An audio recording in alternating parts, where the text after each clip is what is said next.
The members of the Union persist despite the difficulties in facing the formidable Victor. Victor's extraordinary regeneration and combat abilities obstruct their path to victory. However, to turn the tide and bring back Andy, Fuko takes the initiative by approaching Victor and thrusting the card given by Shen. Fuko attempts to create a mishap by touching Victor. Then, Jules proposes a plan. Fuko must awaken Andy's consciousness because Fuko holds a high level of affection for Andy. Following that, a significant mishap will befall Victor in an instant. To ensure her voice reaches Andy, Fuko pierces Victor's forehead at the spot where the card is lodged. Andy's consciousness unintentionally awakens due to Fuko's desperate words. Subsequently, a major calamity befalls Victor. Beside Fuko, who has regained consciousness from a coma, sits Andy. Fuko is filled with tears of joy and relief. However, shortly after, Apocalypse reopens.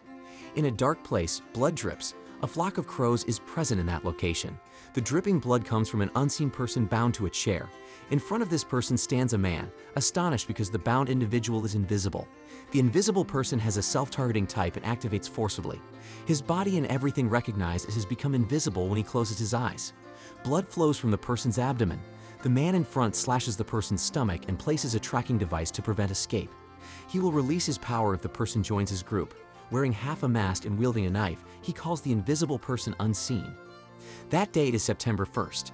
10 Union members are seated at a round table according to their assigned numbers. With all members gathered, Jules summons Apocalypse. Apocalypse appears and opens his body, producing 6 sheets of paper containing the results of previous quests. Fuko is bewildered upon seeing Apocalypse. She is surprised because she has been asleep for quite some time, exhausted after battling Victor. Fuko, who rarely moves or fights, has exerted all her strength against Victor. Apocalypse then speaks. He will present the results of the 6 quests that have been completed. The first mission was to capture Uma Byrne. Jules, Tashiana, Billy, Ishin, Phil, and Top successfully completed the mission. The reward is an additional 11th seat. A new denier can now join the round table. The second mission, capturing Uma Eid, has also been completed. Participants included Jules, Tashiana, Billy, Phil, and Top. Apocalypse produces a globe. The reward for the second quest is the location of Unburn, the denier. Apocalypse marks Unburn's location on a place on the globe. Unburn cannot detect if he has been marked. Union members can easily capture him. The third mission, to eradicate Uma language, was also successfully completed by Nico Vorgal. The reward is the unification of all languages in the world. Suddenly, red lines appear and encircle the globe. The lines shatter and scatter across various parts of the world. Words in different places transform into English. All memories and cultures, except those of the deniers, have been altered. All languages have been amalgamated into one, which is English. Shen contacts Mu. Mu is practicing and not wearing her headband.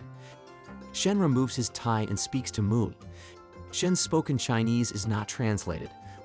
Wei is confused because she doesn't understand what Shen is saying. She asks Shen to repeat his words. Shen confirms the language unification as the reward. The fourth mission is to capture Uma Past and has also been successfully completed. Participants include Juz, Nico, and Phil. The reward is the location of the rebellion artifact. The fifth mission is to capture Uma Spoil and has been successfully completed by Andy, Fuko, and Shen. The reward is the location of Unrepair. Fuko is delighted to obtain the Unrepair location. Unrepair might have the ability to kill Andy, but Andy doesn't show joy upon hearing Fuko's words. The sixth mission is to capture Unseen, the denier. However, they failed to complete the mission. They also received clues. Those who went to investigate Unseen have died. Their bodies are bound in a secluded place filled with blood. Andy concludes that Unseen has been captured by Unrepair. Where all Union members receive a punishment. The punishment is the addition of Uma Galaxy. Apocalypse releases a creature from his mouth. The creature has a body resembling a galaxy. The creature's body also slowly enlarges. Fuko, Tatiana, and Top are frightened after seeing the creature. Meanwhile, other members remain silent and observe. A massive galaxy is visible on the creature's body. Apocalypse has finished expelling the creature from his mouth. The creature moves away and ascends. Then, Juaz calls out a name. A green monster emerges from the cracks behind Juaz. Shen expresses gratitude to the green monster. The green monster is the one that brought Andy and Fuko to the round table.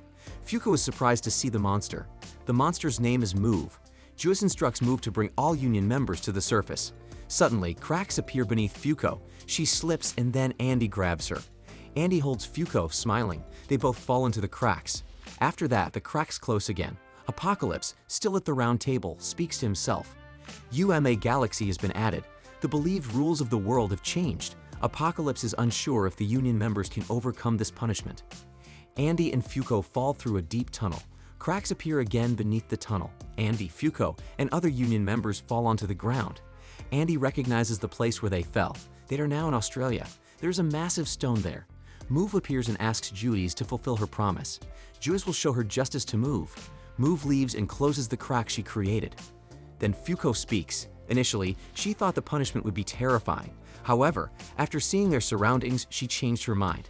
Juice responds to Fuko's words. The punishment is the one added by Apocalypse. This punishment brings rules that can lead humanity to extinction, so changes are inevitable. The creature expelled by Apocalypse heads towards space. Then, the creature self-destructs. There are several planets near the creature. The explosion gives rise to a dark blue galaxy. Then, the galaxy enlarges. Union members can see the galaxy from where they stand. The galaxy is also visible from other parts of the world.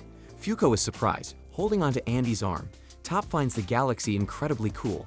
Juice talks to Nico. She instructs Nico to examine it. Nico uses a device to contact his members at the headquarters. He connects a cable embedded in his forehead to the device. A new rule has just been added. The Deniers cannot comprehend this rule. According to Nico's members, the rule is ordinary. Nico instructs his members to check the rule. Then, all of Nico's members agree with Nico's words. A woman speaks, considering herself superior to Nico now. The woman uses the same cable as Nico. A man tells the woman to stop. Then, the man connects a cable to his forehead as well. Various words appear in Nico's head. Nico also sees various images like zodiac signs, calendars, statues, planets, and some other myths. These images repeatedly appear in his mind. Nico finishes looking at these images and he disconnects the cable from his forehead. Then, he speaks to the other Union members. The newly emerged galaxy is a collection of celestial bodies like Earth. Essentially, the punishment brings forth many objects similar to Earth. The punishment also introduces a system involving them, such as myths and days of the week. The punishment also introduces the concept of extraterrestrial life called aliens, and now these aliens will attack the Union members. Suddenly, several flying ships approach the Union members. The Union members are surprised to see these flying ships. Andy considers the creatures inside the flying ships as enemies. These creatures were born a few moments ago from the constant changes in the world that always has galaxies. However, they won't feel that. They were born on a planet with a history dating back several hundred years. They trained themselves for decades to become soldiers and were given ships to attack other planets. When their planet was on the brink of destruction, they sought a new home or the like. A creature emerges from one of the ships. The creature has red-colored skin, and swords are attached all over its body. The creature introduces itself as Axe. They plan to invade Earth and make it their new home.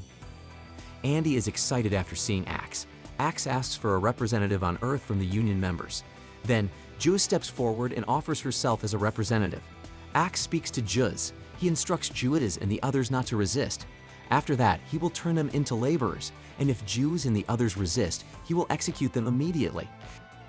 He instructs Judas to choose between the two options. However, Judas refuses both options. She instructs Axe to withdraw his ship. Axe raises his hand and points it at a rock. He shoots a laser from his hand, destroying the rock. The attack causes a massive explosion on the rock. Then Axe spoke to Juz. He and his group had conducted research on the planet Earth. The civilization on Earth is highly underdeveloped. Earth's inhabitants have not made progress in space exploration due to their lack of cooperation. They won't be able to win even through violence. This event is called genocide. The Axe group must exterminate all Earth's inhabitants to survive on Earth. Juz then inquired about Axe's vision of justice. According to Axe, justice is an unwavering vision against all forms of reasoning. Juz holds her mask and then opens it. She declares that she will deny Axe justice. Juz is a Denier who possesses the unjustice ability. Suddenly, the flying ship belonging to the Axe group explodes. Billy is confused while Top feels excited. Other flying ships also explode after being hit by an unknown attack. Then, the flying ships fall to the ground. Axe is surprised and then becomes angry with Juz. Juz speaks to Andy and Fuko.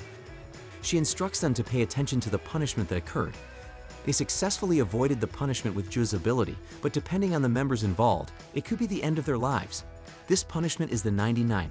They are not allowed to add more punishments after this. Jules and the other Union members find a stone tablet simultaneously with Apocalypse. The tablet has 101 holes, and with each punishment they receive, one hole will be filled. Only one hole remains open until it reaches 100. After that, there is the final punishment. The final punishment is Ragnarok. Jules concludes this is the end. They must avoid punishment to protect the Earth. Therefore, they must complete any quest, no matter how challenging, but quests will not be given if the round table is not filled. They obtain the 11th chair as a reward for completing the burn mission. If the chair is not filled, they will receive punishment within 3 months. In other words, they must promptly find the 11th member. They must hunt down a denier to fill that chair. The remaining Axe bowed behind Jules. Jules was impressed because Axe didn't commit suicide after learning about Jules' power. Then she opened her eyelids. She instructed Axe to convey his message to outer space. She urged all beings in outer space not to touch the Earth. Then Axe returned to his remaining flying ship. On the 1st of September 2020, humanity made its first contact with extraterrestrial life. However, that would be the first and last time, as all contacts would cease after that. Thanks to the completed quests, the Union members managed to find the locations of Unburn and Unrepair. Apocalypse had shown the locations of Unburn and Unrepair on the globe. Now, the Union members are targeting Unrepair. Andy suggested himself to go because Unrepair's abilities could be dangerous. Jules thanked him and offered assistance. She instructed Tatiana to go with Andy. She also told Fuko to go with Andy. Andy, Fuko, and Tatiana were ready to capture Unrepair.